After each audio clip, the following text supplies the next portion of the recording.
In today's video, I'm going to teach you how to create a PandaDoc document from a HubSpot deal using line items.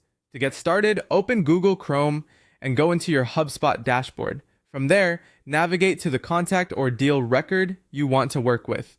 If you're creating a sales document, it's important to make sure you're inside the correct record before moving forward, since the information you use here will carry into the document creation process. Once you're inside the record, look over to the right-hand sidebar and scroll down until you find the line items section. This area is where you can attach the products or services associated with the deal. When you see it, click Add to begin selecting the items you want to include. HubSpot will then let you choose products from your product library, select the appropriate products for this deal, and take a moment to confirm that you're choosing the correct items before saving. This step matters because these line items will be used later to populate the document automatically, which helps reduce manual work and keeps your pricing and product details consistent. After selecting the products you need, save them to the deal.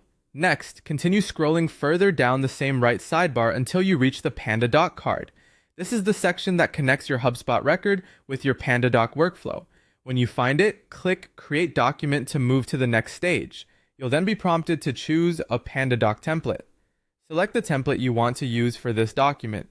When you do, PandaDoc will automatically pull the HubSpot line items into the document table. This is especially useful because it saves time, improves accuracy, and helps ensure that the products you added in HubSpot appear correctly inside the document. As you go through this process, it's a good idea to make sure your line items were added properly before creating the document, since the template depends on that data to populate the table. Using the right template also makes the overall workflow smoother and helps maintain consistency across your proposals, quotes, or sales documents. And that's it. By opening the correct contact or deal record, adding line items in HubSpot, and then creating a PandaDoc document from the PandaDoc card, you can quickly generate a document that automatically includes your selected products. This is